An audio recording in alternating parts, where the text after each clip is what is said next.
할렐루야. 오늘은 우리가 사순절 특별 새벽 기도에 관련해서 묵상집 두 번째 순서 함께 나누도록 하겠습니다. 우리가 함께 나누고 있는 이 묵상집 14, 15쪽 말씀입니다.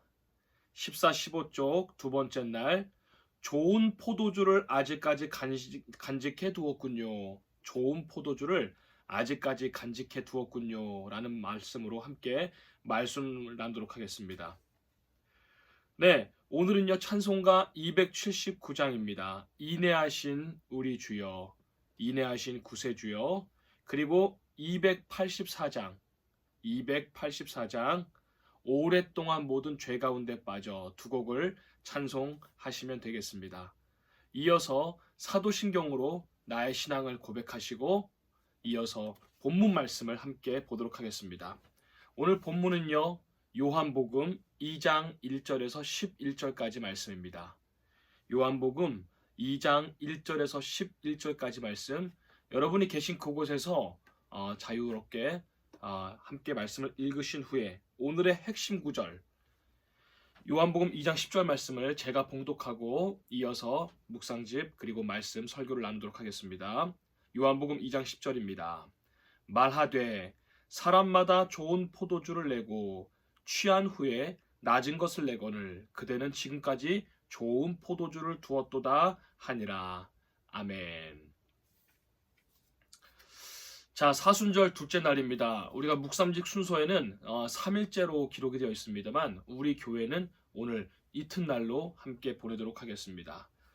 자, 어린 시절에 여러분들이 배운 찬송가 그리고 많이 했던 찬송가 중에 이런 복음성가가 있죠. 예수님이 말씀하시니 물이 변하여 포도주 됐네. 예수님이 말씀하시니 물이 변하여 포도주 되었네. 그게 바로 오늘 본문의 내용입니다. 오늘 본문의 내용은 여러분들 아마 수십 번, 수백 번 이상 읽으셨고 들으셨을 것입니다. 갈릴리의 작은 마을 가나안에 혼인잔치가 열렸습니다. 성대하게 열렸던 것 같습니다. 그런데 그 예전이나 지금이나 가장 큰 중요한 것은 물론 포도주지요. 우리로 치면은 음식이 중요하지요. 그런데 오늘 말씀에 포도주가 똑 떨어졌다라고 말합니다. 이 큰 잔치에 예수님과 그리고 그의 제자들, 어머니 마리아도 함께 하신 것으로 알려져 있습니다.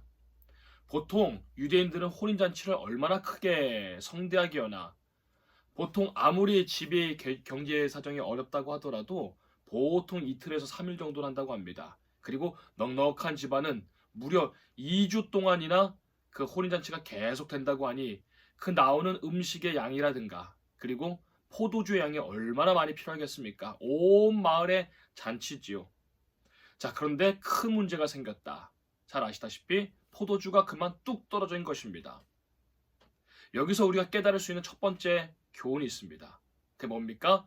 인생의 포도주가 떨어질 때가 있다는 것입니다. 포도주가 떨어질 것이 때가 있다. 그래서 빈 항아리가 되었다. 요즘 혹시 아니면 예전에 내 건강, 그리고 내 직장, 내 학벌, 이런 것들을 내 재정의 여유, 이러한 것들을 혹시 자랑하셨습니까? 인생이 만사형통이고 잘 풀린다면 얼마나 좋겠습니까마는 그게 꼭 우리의 인생이 아니지요. 넉넉해 보였던 포도주가 떨어질 때가 있고 크게 항상 꽉 차 있었던 그 포도주의 병들이 항아리가 뚝 떨어질 빈 항아리가 될 때가 있다는 것입니다. 묵상집 말씀 보니까요. 우리 인생을 잘 표현해 놨더라고요. 이렇게 쓰여 있습니다. 우리의 삶도 그렇습니다. 16페이지 두 번째 단락 보니까요. 우리 삶도 그렇습니다. 넘치던 기쁨이 어느 날 바닥을 드러냅니다. 사랑이라 믿었던 관계는 식어지고 의지하던 내 건강은 흔들리고 붙들던 명예와 인정은 손가락 사이 모래 빠져나가듯이 다 흘러내립니다. 그때 우리는 빈 항아리와 같습니다. 기도도 외면당하는 것 같고 인생의 포도주가 떨어질 때를 대비해야 된다. 그리고 내 인생의 빈 항아리가 될 때가 있다. 이것이 교만하지 말고 하나님을 의지해야 될 첫 번째 우리에게 주시는 교훈입니다. 자, 두 번째 교훈입니다. 예수님은 더러운 물과 같은 우리를 아주 맑고 청한 포도주로 변화시키실 수 있다. 더럽기가 한량없는 나를 예수님이 가운데 개입하시는 순간 내 인생은 구원받을 수 있다. 이것을 오늘 말씀이 드러냅니다. 자, 항아리가 떨어졌습니다. 6절 말씀, 성경 말씀 보니까요. 뭐라고 쓰여 있습니까? 거기에 유대인의 정결례식을 따라 두 세통 드는 돌 항아리 6이 놓여 있더라. 자, 이 포도주가 떨어진 집 앞에는 큰 돌 항아리, 우리 기준으로 보니까요 1.5리터 페트병이 한 요만하지 않습니까? 90에서 120리터 들어가는 돌 항아리 이만한 게 6개가 그 잔치집 입구에 있다고 합니다. 이 돌의 용도는 무엇이냐? 이제 손님들이 오거나 그리고 아니면 개인이 집에 있을 때 외출했다가 들어갔다 오면은 이제 모래가 많고 건조한 지역이다 보니까 늘 모래바람에 온몸이 쓰이죠. 발이 얼마나 지저분하겠습니까? 바닥을 걸어갔다 왔으니까요. 그래서 입구에서 우리가 요즘 수도가에서 이렇게 물을 손발을 씻듯이 그 문 앞에 있는 돌 항아리에 있는 물을 담아서 그 물로 발을 씻는 것입니다. 이 잔치집에 이만한 돌 항아리 6개를 놓아놨다고 합니다. 그것은 무엇입니까? 손님들이 오고 갈 때 그 손님들이 발을 닦는 물의 용도입니다. 오늘 예수님이 그 물이 있는 그 돌 항아리 6에다가 하인들에게 말합니다. 물을 가득 채워라. 물을 가득 채워라. 그랬더니 그 더러운 물이, 그 물이 어떤 물이죠? 방금 말씀드린 구정물, 그리고 손발 닦은 물, 손님들 여기저기 섞은 그 물을 갖다가 깨끗한 포도주로 변화시켰다는 게 오늘 본문의 내용입니다. 10절 말씀 보니까 그 포도주를 맛본 사람들이 이렇게 말합니다. 아니, 잔치가 끝난 뒤에 사람들이 취하고 나니까 정신이 없으니까 물을 타고 안 좋은 포도주를 내놓는데 어떻게 이 집은 갈수록 좋은 포도주를 이제야 내놨느냐?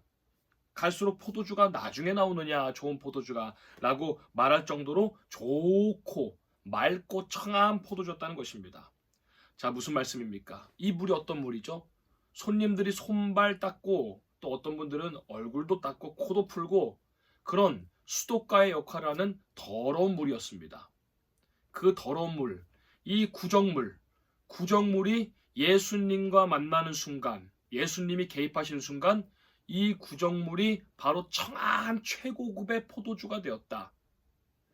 구정물과 같은 내 더럽고 추한 인생이 예수님을 만나는 순간 바로 맑고 청한 포도주가 된다. 이것이 바로 성경 말씀에 기록된 예수 그리스도의 첫 번째 구원의 표적이라 말합니다. 구원은 무엇입니까?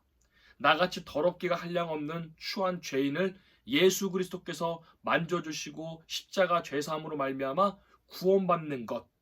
이것이 바로 오늘 요한복음이 말씀하시는 것입니다. 자, 마지막으로 짧게 세 번째 교훈을 보도록 하겠습니다. 자, 순종하는 자에게 바로 이 더럽고 추한 물이 포도주로 변화된 것이 기적이 이루어집니다. 순종하는 하인들에게. 자, 하인들에게 예수님 명령 말씀을 하죠. 그 텅 빈 그 더러운 돌 항아리 6에다가 물이 있는 그곳에다가 물을 아귀까지 쏟아 부어라. 자, 여기까지는 하인들이 할 수 있습니다. 하인들에게 말하면 할 수 있죠. 그런데 그 물을 어떻게 합니까? 손님들에게 가져다 주어라. 이거는 하인들의 입장에서 참 어려운 것입니다. 하인들의 입장에서 어찌 이 물이 무슨 물인지 아는데 손발 닦은 더러운 물, 그 위에다가 물을 더 채운 거지 않습니까? 이 물을 어떻게 포도주를 찾는 손님들한테 갖다 주겠습니까? 그런데 이 하인들이 순종합니다. 이 말도 안 되고 어렵고 저 같으면 이게 구정물 어떻게 갖다 줍니까? 그럴 텐데 이 하인들은 순종했다라는 것이죠. 가는 도중에 물이 포도주로 변할 것 아니겠습니까? 우리에게 주시는 교훈이 뭡니까? 여러분, 왜 나에게 흔히 말해서 은혜의 일, 축복의 일이 왜 나에겐 안 생길까요? 다른 사람들은 은혜 받았다고 하는데 충만했다고 하는데 왜 나에게는 늘 여기서 머무는 것일까요? 혹시 하나님과 내가 여전히 씨름하고 있는 것 있지 않습니까? 용서해야 되는데, 베풀어야 되는데, 내가 행해야 되는데, 끊어야 되는데, 결단해야 되는데, 그리고 이것을 반드시 해야 되는데, 여전히 하나님과 밀고 당기는, 요즘 애들 말로 밀당하고 있지 않으십니까? 이 하인들이 예수님께서 물을 담아라 했던 이 항아리를 가져다 놓지 않았다면, 가져다 주지 않았다면 이 물은 평생 그냥 구정물로 썩었을 것입니다. 그런데 예수님의 말에 순종하니까 포도주가 된 것 아니겠습니까? 그래서 저는 이 하인들의 순종이 참 대단하다, 참 위대하다 라고까지 우리가 표현할 수 있습니다. 자, 오늘 말씀을 이제 결론 짓도록 하겠습니다. 첫 번째가 뭐였습니까? 내 인생에 포도주가 떨어질 때가 있다. 빈 항아리와 같이 초라해질 때가 있다는 것입니다. 두 번째, 예수 그리스도만이 꾸정물과 같이 발 닦고 손 닦은 이 더러운 물이, 예수님만이 이 물을 좋은 포도주로 변화시키실 수가 있다. 더럽기가 한량없는 나 죄인을, 내 인생을, 내 삶을 예수님만이 구원하시고 복 주시고 인도하시고 변화시키실 수 있다. 빈 항아리와 같은 내 인생을 주님만이 새 포도주로 꽉 채워주신다는 것입니다. 세 번째가 뭐였습니까? 물 떠온 하인들은 알더라. 순종했을 때의 그 물이, 더럽기가 한량없는 그 물이 포도주로 바뀐 것이고, 우리도 순종해야 될 것, 주님과 내가 씨름하고 있는 것, 결단하지 못한 것들 다시 한번 순종으로 하여서 내 인생이 포도주로 바뀌는 그런 은혜가 있길 바랍니다. 그래서 우리 오늘 이 묵상집의 맨 마지막 15페이지 요 오른쪽에 이렇게 밑에 보면 보라색으로 칠해진 부분이 있을 겁니다. 거기를 함께 읽도록 하겠습니다. 함께 읽으시죠. 주님, 제 인생의 포도주가 이미 다한 줄 알았습니다. 빈 항아리에 물을 채워 가장 좋은 포도주로 바꾸신 주님, 제 삶도 새롭게 빚어주소서. 끝난 듯 보이던 날들을 주님 안에서 다시 열어주시고, 주님이 주시는 새 포도주로 제 삶의 잔을 새로 채워 가득 채워 주옵소서. 예수님의 이름으로 기도합니다. 아멘. 오늘 기도하실 때 빈 항아리와 같이 내 인생이 초라하게 느껴질 때가 있습니다. 주님께서 내 빈 항아리를 새 포도주로 가득 채워 주옵소서. 다 함께 기도하고 오늘 하루도 승리하시는 저와 여러분 되기를 주님의 이름으로 축복합니다. 기도하겠습니다.